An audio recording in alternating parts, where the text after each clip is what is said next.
कक्षा 9 की हिंदी विषय के अंतर्गत आज मैं आप लोगों को क्षितिज गद्य भाग से पढ़ाऊंगी प्रेमचंद के फटे जूते। ये प्रसिद्ध व्यंग्यकार हरिशंकर परसाई की रचना है। हरिशंकर परसाई का जन्म 1922 में मध्य प्रदेश के होशंगाबाद जिले के जमानी नामक गांव में हुआ था। इन्होंने नागपुर विश्वविद्यालय से एमए करने के बाद अध्यापन भी किया। 1947 से स्वतंत्र लेखन करने लगे। वसुधा नामक पत्रिका निकाली। हिंदी के व्यंग्य लेखकों में इनका नाम अग्रणी है।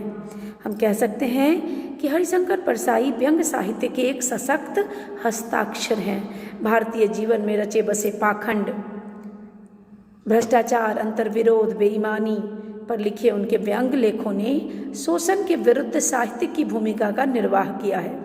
उनका व्यंग्य परिवर्तन की चेतना को जन्म देता है। उनकी रचनाओं में महज हास्य नहीं है बल्कि व्यंग्य के माध्यम से आदर्श भी उपस्थित किए गए हैं। सामाजिक, राजनीतिक और धार्मिक पाखंड पर लिखे उनके व्यंग्यों ने व्यंग्य साहित्य के मानकों को निर्धारित किया है। इस पाठ में प्रेमचंद की वेशभूषा तथा उनके जूतों के द्वारा एक और जहां प्रेमचंद के उच्च विचारों को पाठक के सामने प्रस्तुत किया गया है, वहीं समाज की स्वार्थी प्रवृत्ति, अवसरवादिता, बनावटीपन तथा दोहरे चरित्र पर करारी चोट की गई है। लेखक के समक्ष प्रेमचंद की एक फोटो है जिसमें वे पाँव में फटे जूते पहने हैं, जिसमें से पैर की उंगली दिख रही है, परंतु इसकी उन्हें कोई चिंता नहीं है। और इसी बात को आधार बनाकर हरिशंकर परसाई ने इस व्यंग्य की रचना की है। लेखक प्रेमचंद के जूते से अपने जूते की तुलना करता है। कहता है कि आप पत्नी के साथ फोटो खिंचवा रहे हैं और आपने अपनी वेशभूषा पर ध्यान नहीं दिया। प्रेमचंद के चेहरे के बारे में बताते हैं, हड्डियां उभर आई हैं जो दीनता का और सूझबूझ का प्रतीक हैं। घनी मूछें जो हैं वो आत्मबल का प्रतीक हैं। पाँव में कैनवस का जूता है, कपड़े का बना जूता जिसके बंद बेतरतीब बंधे हैं, यानी लापरवाही, कोई चिंता नहीं, जो कहना है वो कह देना है। और दाहिने पाँव में जो एक जूता है वो तो ठीक है, लेकिन बाएं जूते में एक छेद है जिसमें से प्रेमचंद की उंगली बाहर निकल गई है। और अब लेखक सोचता है कि मेरी जो वेशभूषा है और प्रेमचंद की वेशभूषा है, इसमें कितना अंतर है। प्रेमचंद भी साहित्यकार है, मैं भी साहित्य सर्जक हूँ।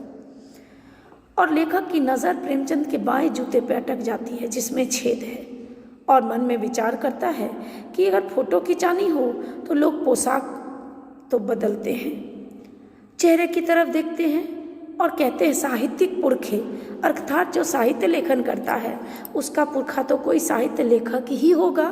तो परसाई जी प्रेमचंद को अपना एंसेस्टर मानते हैं और कहते हैं कि तुम्हें जरा भी परवाह नहीं कि तुम्हारे जूते फटे हैं, लज्जा, संकोच, झेप नहीं।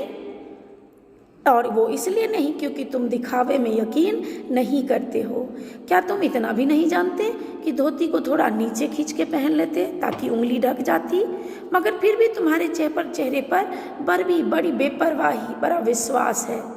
और फोटोग्राफर ने फोटो खींचने के टाइम में फोटोग्राफर बोलता है रेडी प्लीज, तो जब कहा होगा तो तुमने मुस्कान लाने की कोशिश की होगी, लेकिन तुम्हारे जीवन में जो दर्द है, तुम्हारी सोच में भारतीय जनमानस को देख कर जो पीड़ा है, वो बहुत मुश्किल से मुस्कान में तब्दील हुई होगी।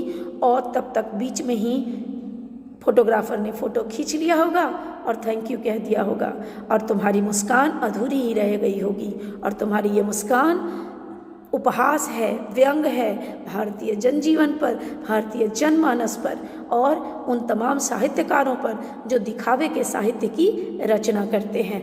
दूसरे भाग में इसके आगे पढ़ेंगे। धन्यवाद।